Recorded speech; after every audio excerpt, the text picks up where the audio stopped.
Hello everybody and welcome back to Odin's Movie Blog. I am the critic who is a cynic. Hope you're doing well today. I'm going to be talking about The Meg. So if you have been following me on Geeks and Gamers, this past weekend I did a box office coverage of The Meg, but I do have an update to that video because obviously we have the weekend numbers that came in, but there's also a report coming out from China, which I thought was significant in talking about, especially with what I was trying to cover in the last video. So as you can see here already, the worldwide totals for The Meg right now after 2 weekends is $315 million, around 316 if you round up, which tells us a couple of things. For one thing, when it comes to most movies, especially big budget films, they usually make around 50% of their total box office take within their first 2 weekends. So if you do that math, all you would need to do is double this number and you would get to close to around $630 million, which is very likely going to be what the final total for The Meg is going to be, which is really, really good. That's a profit of several $100 million, and it's definitely something where they're going to justify possibly trying to make a sequel if they ever were going to do that. Obviously, I don't think that they should. I think that they should just leave The Meg as it is, but what we do see is that this is going to be a successful film just based on that alone.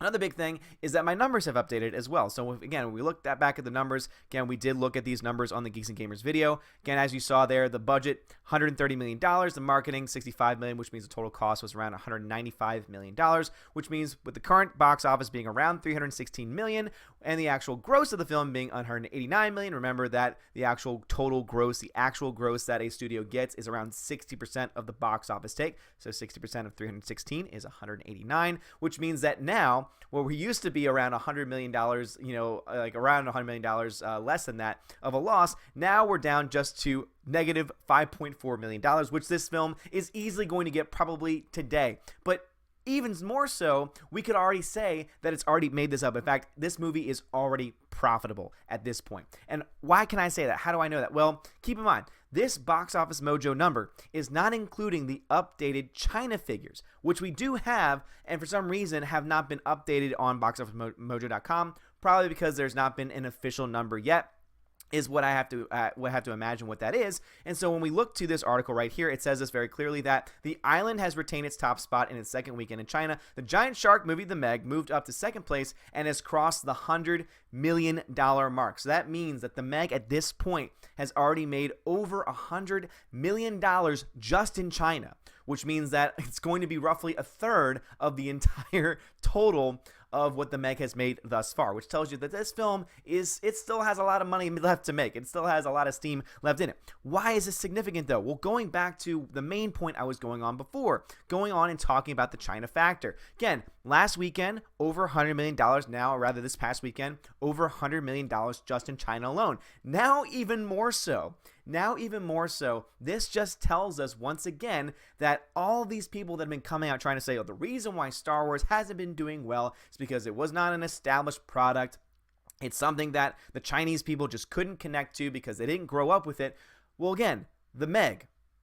Obviously, you could say, oh, well, the giant sharks have been around for a long time. No, but I'm sorry, if your whole argument is that they didn't grow up with the story, I'm sorry, but Westerns have been around for a very long time. It's a space Western. Sci-fi movies have been around for a long time. And guess what? Those have done well in China, especially when you look to Avatar, a huge sci-fi film. Guess what? That did extremely well in China. So when you actually put what they say to scrutiny, it just doesn't hold up. But now it's just making things look even worse. Because now The Meg, which as I said before, according to Rotten Tomatoes, 48% from critics, 58% from audiences, not nearly as good as Solo got. And also in Last Jedi, when you take the average of the critics and the audience rating, again, obviously these films were technically better, at least from the critics' standpoint. Guess what? In China, they still, because these numbers haven't changed, in China, Solo only made $16 million in its entire run, while The Last Jedi in its entire run only made $42 million, and yet The Meg is at $100 million.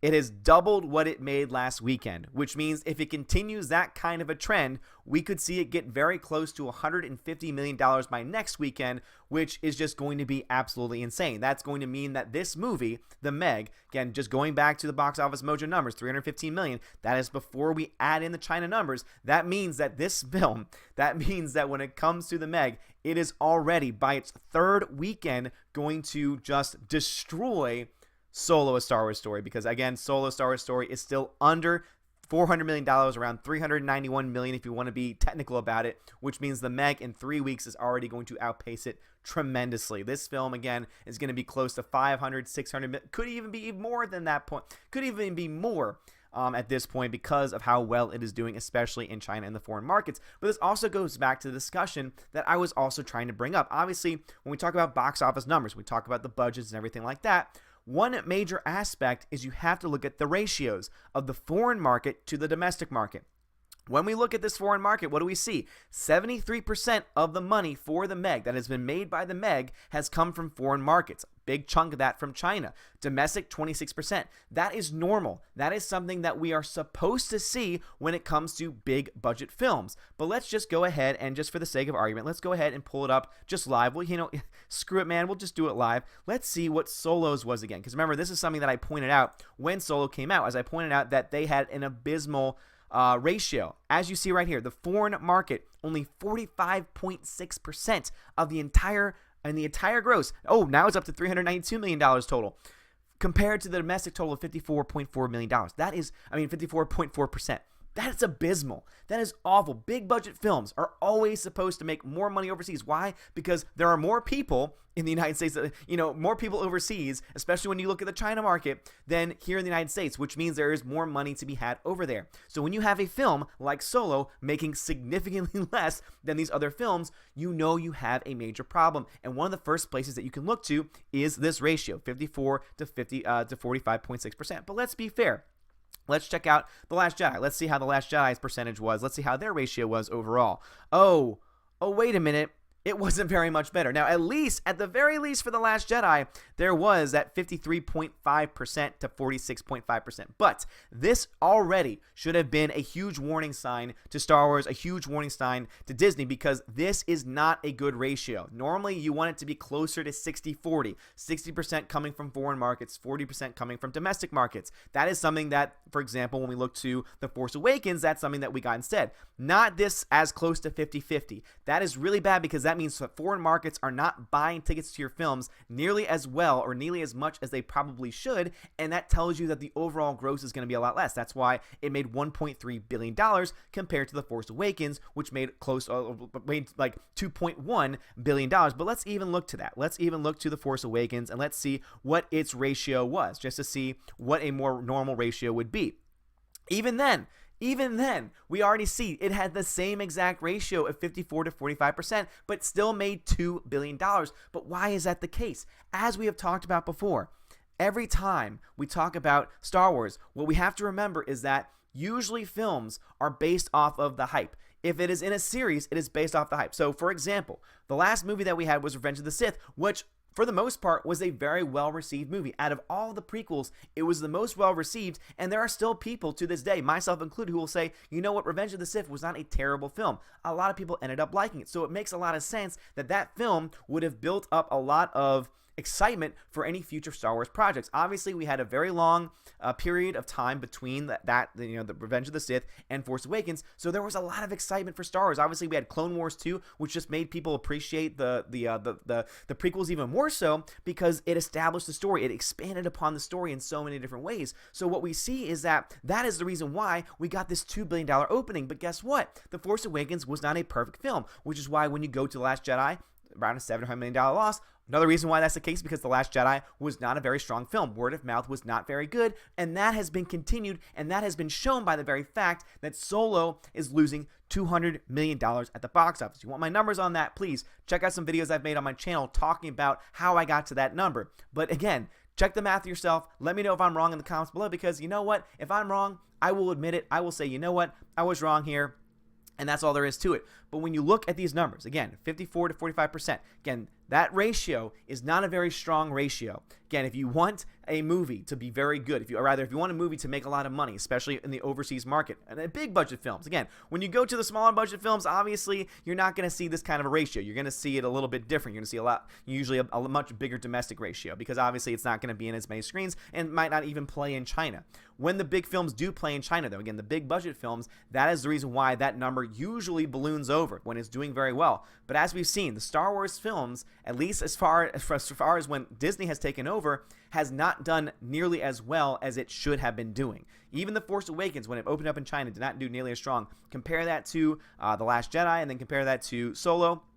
And as I pointed out those numbers before, in total, Solo only made $16 million, and in total, The Last Jedi only made $42 million. And the Meg, at this point, 2 weeks into its run, has already made over $100 million, which means if you combine the total grosses for Solo and also for The Last Jedi together, the Meg already destroys it. And you know what? Hell, you know what? Let's do another one. So obviously we're up on the Force Awakens right now. Let's see how much money it actually made in China. So in China, it actually did very well. Again, it did $124 million. That means that it just did not make as much money in other markets that it could have. But $124 million, that tells us if the Meg is already at over $100 million, $124 million plus 142, let's say 160, let's say that it's close to $180 million. That means that China alone will give a higher gross for one film for the Meg, a movie about a damn megalodon shark, a giant CGI shark that's gotten terrible ratings and terrible reviews, is somehow going to make more money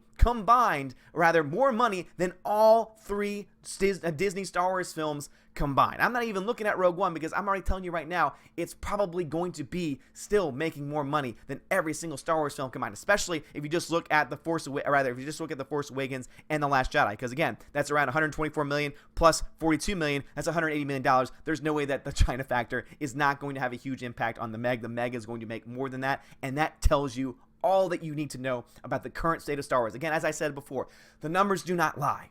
The numbers do not lie. Disney and all the shills can try and spin it all they want. They can try and spin the story, spin the narrative until they're blue in the face. But when you actually break down the numbers, and I'm not even talking about the Blu-ray sales numbers, which is even worse of a story when you look at the comparison between The Force Awakens and The Last Jedi, what you end up seeing is you see a fan base that is not wanting to see these films, not just the United States, but in China too.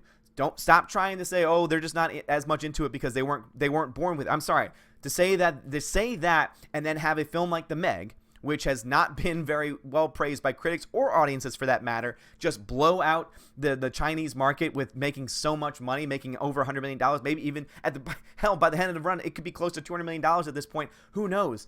When you look at those factors, when you look at all those things, every single comment, every single critique of the Chinese market not being receptive to Star Wars just immediately falls apart, and it's ridiculous. But anyway, guys, what are y'all's thoughts about this? Do you think that Star Wars has any chance of doing well in the Chinese market? I think they do, if they are to make a good film. Now, obviously, I think that you have to give Episode 9 a small pass, and the only reason why I said it is because, as we see when it comes to an episodic series, when it comes to a franchise. I showed this in my Mission Impossible video where I showed that Mission Impossible 2, because it was so bad, led to a very poor performance from Mission Impossible 3. But because Mission Impossible 3 was so good, it led to 4 and then 5, 6, and etc. Doing much better, again, doing progressively better over time. Because The Force Awakens was okay, we saw a slight drop. Because The Last Jedi was abysmally received from audiences, especially from hardcore fans, I can only imagine what the drop-off is going to be between Episode 8 and Episode 9, unless we see some major changes happen. Because if they make a good, fun action film, it does not matter. It does not matter at that point because there will be audiences in any country that will then go see it. But as we've said constantly before, where does that start? Getting rid of Kathleen Kennedy, canceling Rian Johnson's trilogy, again, mea culping it a little bit, trying to say, hey, we're sorry for anyone that's been attached to Lucasfilm, been attached to Disney, who's attacked the fans in any single way. We love our fans. We want to listen to our fans. We want to give the fans the very best films that we possibly can. We're going to get away from these identity politics nonsense. Now, of course, that's a pipe dream. They're obviously never going to say these things, but you know what? That is the formula if you want to make not only good, and obviously you want to make a good movie, but that is the formula. Make a good movie, stay away from this nonsense, and you know what? Because of the rumors going on, because of the picture that came out recently, again, there's no confirmation of this whatsoever.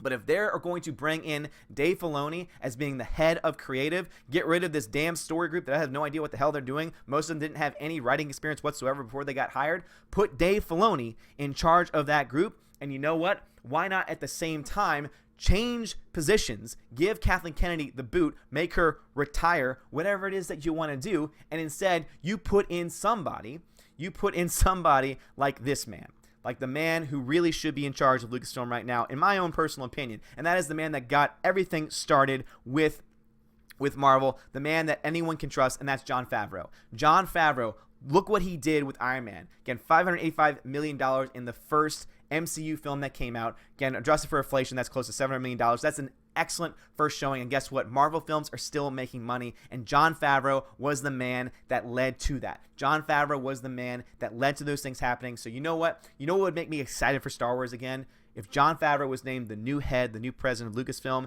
and Dave Filoni was named the new head of creative, guarantee you for a fact that that would make people like Jeremy Geeks and Gamers, so many of these channels that have just blown up recently because there are so many people frustrated with the current state of Star Wars, guarantee you that would get so many of us excited and would also probably likely bring us to actually go see episode 9. But anyway, guys, what are y'all's thoughts about this? Let me know in the comments below. Would you like to see Jon Favreau, or anyone else for that matter, in charge of Lucasfilm? Please let me know. I'd love to hear it. If you like this video, please share it. Please give that thumbs up. Hit that subscribe if you haven't done so already. We are a slowly growing channel, but we are still very mighty. We have a lot of fun of our live streams, and it's a great community, so please join us if you want to and have a lot of fun. Anyway, guys, thank you so much for joining. Have a great day, and as always, God bless.